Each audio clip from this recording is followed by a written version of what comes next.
코르넬리스 프롱크 목사님의 호세아 강해 그 세 번째 시간. 지난 시간 우리는 호세아의 아내 고멜이 남편을 떠나 다른 남자들을 따르는 장면을 보았습니다. 호세아나 자식들의 간청도 고멜의 마음을 움직이지는 못했습니다. 고멜은 자신의 죄악된 길로 완고하게 걸어갔습니다. 이는 이스라엘의 영적 간음을 그려줍니다. 이스라엘도 여러 우상을 섬기기 위해 자신의 남편인 여호와를 떠났습니다. 여호와께서 풍요로운 수확으로 그들에게 계속 복을 주셨지만 이스라엘은 마치 바알이 준 것처럼 그 모든 공을 바알에게 돌렸습니다. 이스라엘의 죄는 이토록 너무도 컸습니다. 그래서 주님께서 2장 8절에서 불평하십니다. 곡식과 새 포도주와 기름은 내가 그에게 준 것이요 그들이 바알을 위하여 쓴 은과 금도 내가 그에게 더하여 준 것이거늘 그가 알지 못하도다. 죄악은 징계와 훈계를 부릅니다. 호세아서 2장은 주님이 어떤 형태로 훈계를 하시는지 우리에게 보여줍니다. 주님께서는 당신의 죄악된 백성이 정신을 차리게 하시려고 세 가지 방법을 쓰십니다. 그러므로 라는 말로 이 세 가지 훈계의 방법이 시작됩니다.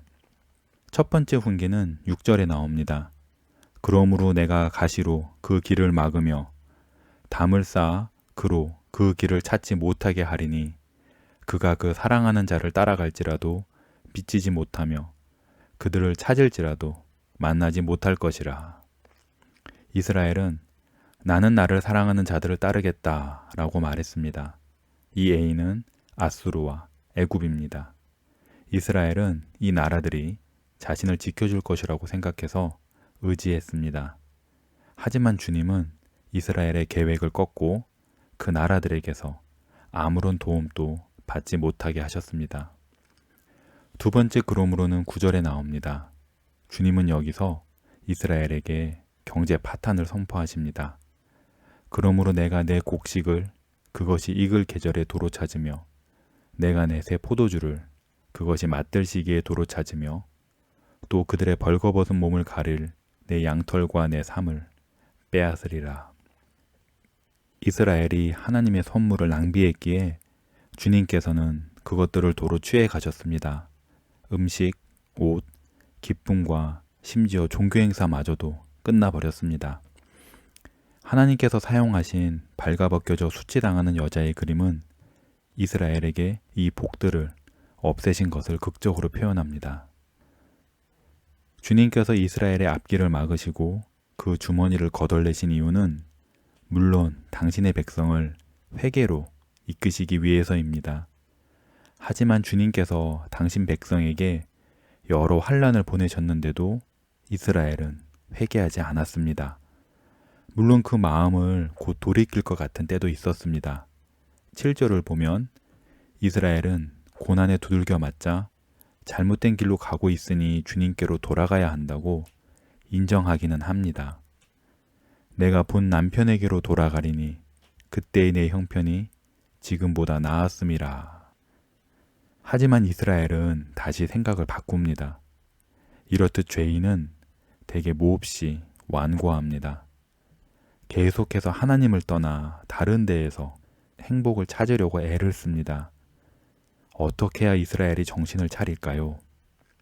주님께서 당신의 백성에게 어떤 끔찍한 심판을 내리실까요? 14절에 답이 있습니다.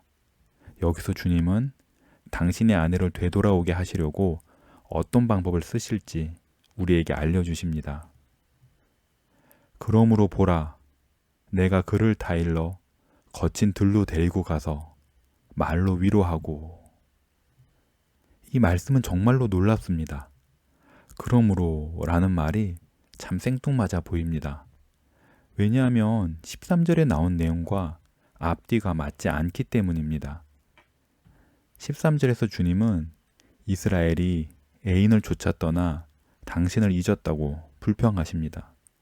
그리고 이어서 그러므로 보라, 내가 그를 타일러 거친 들로 데리고 가서 말로 위로하고 라고 말씀하십니다.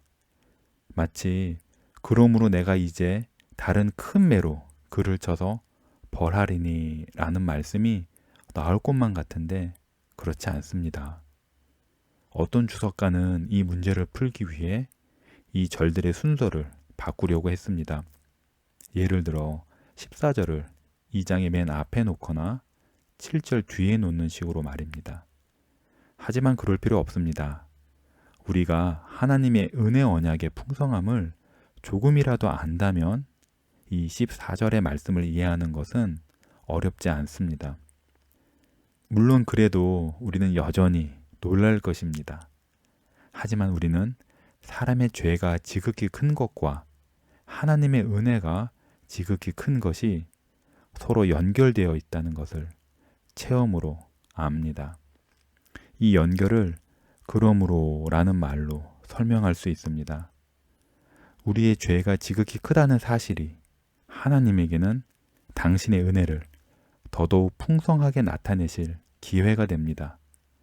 하나님의 은혜는 이토록 놀랍습니다. 주님께서는 여기서도 이렇듯 크신 은혜를 나타내십니다. 그러므로 보라, 내가 그를 타일러 라는 이 말씀에서 보라는 말은 가장 기이하고 놀라운 일에 주목하라는 뜻입니다. 보라, 내가 나를 버리고 다른 애인을 찾아 떠났지만 나는 너를 자비로 대하고 타이를 것이라. 여기서 타이르다라고 번역된 히브리 말은 유인하다, 심지어 꽃이다는 의미가 있는 경멸조의 단어입니다. 하지만 주님께서는 이 단어를 사용하셔서 죄악된 백성을 다루시기 위해 쓰시는 주님의 부드럽고 은혜로운 방법을 표현하십니다. 주님의 말뜻을 이렇게 바꾸어 표현할 수 있을 것입니다. 내 백성 이스라엘이 다른 애인이 보여주는 선물에 유혹받아 나를 버리고 떠났노라. 내 백성은 애인이 이 모든 것을 주었다고 생각하나 사실은 내가 준 것이라. 내 연적이 주었다고 믿으나 사실은 내가 준 것이라. 그러니 내가 경쟁을 해서 그 애인들을 모두 이길 것이라. 그 어느 우상들보다 내가 더 좋은 것을 이스라엘에게 주겠다고 제안할 것이라. 내가 그를 타이르고 달래서 거친 들로 데려갈 것이라. 주님이 말씀하시고자 하는 바가 무엇일까요? 왜 주님께서는 죄악된 신부를 타일러서 거친 들로 데리고 가실까요?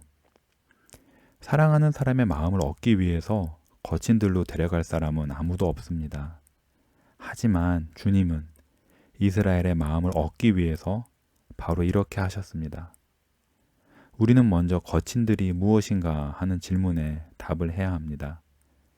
어떤 주석가는 이 거친 들이 이스라엘이 조만간 떠날 바빌론 유수를 말한다고 생각합니다. 바빌론에서 주님께서는 이스라엘을 찾아가셔서 자비를 보이시고 다시 당신께로 되찾아 오시는 것을 말한다고 그렇게 해석합니다. 다른 주석가는 호세아가 여기서 이스라엘이 출애굽한 뒤에 보낸 광야 시기를 뜻한다고 생각합니다.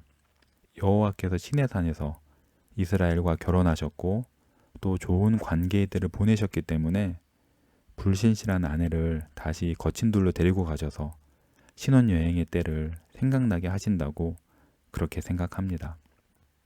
저는 다른 견해의 마음이 끌립니다. 호세아 선지자는 여기서 신랑이 신부를 마을에서 데리고 나와 거친 들로 나가는 이스라엘의 풍습을 암시하고 있는 것 같습니다. 결혼식 바로 전에 신랑이 신부를 거친 들로 데리고 나아가서 자기 가족이나 친구가 없는 곳에서 은밀히 자신의 사랑을 표현합니다. 서로 입을 맞추고 친밀감을 표현합니다.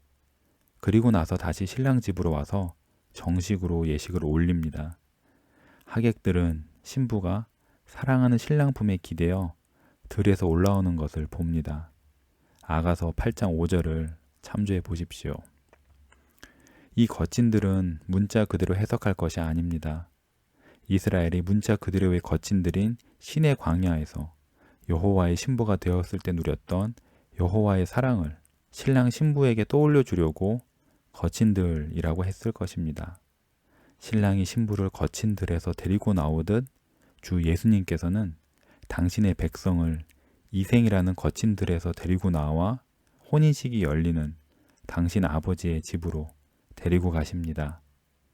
신랑이 신부를 기뻐하듯 여호와께서는 여기서 내가 내 백성을 기뻐하노라. 내 신부가 다른 애인을 쫓아 나를 떠나갔지만 나는 내 신부를 기뻐하노라. 내가 이스라엘을 거친 들로 데리고 가서 부드러이 위로를 말하겠노라 하고 말씀하십니다. 문자 그대로는 내가 그의 마음에 닿도록 말할 것이라. 즉 내가 그의 마음을 기쁘게 할 말을 할 것이라. 내가 그를 위로하고 힘을 주고 나의 사랑을 확신시키겠노라 하는 뜻입니다. 우리는 성경에서 주님의 이런 말씀을 많이 봅니다. 예를 들어 이사야서 40장 1절과 2절은 너희의 하나님이 이르시되 너희는 위로하라. 내 백성을 위로하라. 너희는 예루살렘의 마음에 닿도록 말하며 하고 말합니다. 하나만 더 예를 들겠습니다.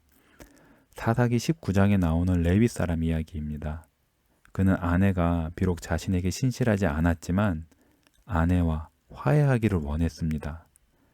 아내가 행한 모든 잘못에도 불구하고 아내를 찾아가 다정하게 말하며 기꺼이 용서하려는 마음을 전하여서 아내에게 감동을 주었습니다. 여러분이 벌써 적용점을 찾으셨으리라고 생각합니다. 이것이 바로 주님께서 죄인을 당신께로 이끄실 때마다 행하시는 일입니다.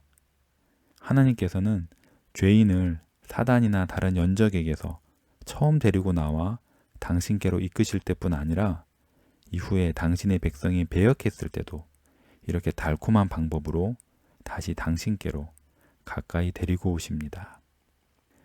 오직 이 방법만이 죄인을 설득한다고 저는 믿습니다. 오직 주님께서 죄인의 마음에 다정하게 말씀하실 때에만 죄인은 설복됩니다.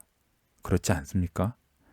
주님이 마음에 닿도록 말씀하실 때에는 이미 양심에 다른 말씀을 하신 뒤입니다. 하나님은 죄인을 당신께로 이끄실 때 먼저 그가 자기 죄에 대한 하나님의 심판을 인정하도록 그의 양심에 말씀하십니다. 그러면 죄인은 자신이 결코 용서받지 못할까봐 두려워하게 됩니다. 하지만 그때 하나님께서 평화를 말씀하시고 당신의 용서하시는 사랑이 그 죄인의 양심에 확증되도록 달콤하게 말씀하십니다. 그러면 죄인의 마음은 녹아내리고 이 깨어진 관계가 여전히 회복될 수 있다는 소망이 싹틉니다. 따라서 이 거친들은 또한 주님이 당신의 백성과 단둘이 얼굴을 맞대고 이야기 나누기 위해서 데려가시는 모든 장소를 말합니다.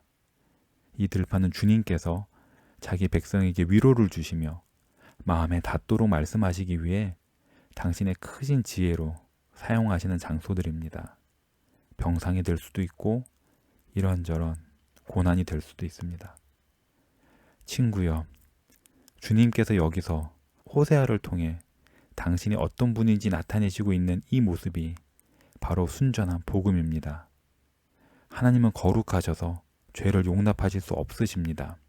그런데도 하나님은 그리스도 안에서 우리에게 오십니다. 그리스도께서는 죄를 알지 못하시지만 하나님께서 그리스도를 우리를 대신하여 죄로 삼으셨습니다. 그래서 우리로 하여금 그리스도 안에서 하나님의 의가 되게 하셨습니다. 갈보리에서 일어난 일로 인해서 하나님께서는 영원한 정죄를 받아 마땅한 당신의 백성들에게 위로의 말씀을 하실 수 있습니다. 심판하러 오셔서 엄한 말씀을 하시는 것이 아니라 오히려 부드러운 말씀, 달콤히 설득하는 말씀, 안심시키는 말씀으로 죄인을 찾아오십니다. 주께서 이렇게 말씀하시기 때문에 주님의 종들인 구약의 선지자와 신약의 복음 설교자도 죄인에게 이렇게 말하는 법을 배워야 합니다. 참으로 그렇습니다. 하지만 물론 우리는 마음에 닿도록 말할 수는 없습니다. 우리는 오직 귀에만 닿도록 말할 뿐입니다. 하지만 우리가 하나님께서 뜻하시는 대로 죄와 은혜의 복음을 신실하게 전한다면 하나님께서 우리의 보잘것없는 말을 사용하셔서 성령으로 그 말이 죄인의 귀에서 마음으로 내려가게 해주실 것입니다. 하나님의 그 아들을 세상에 보내신 것은 세상을 심판하려 하심이 아니요 그로 말미암아 세상이 구원받게 하려 하심이라. 아멘.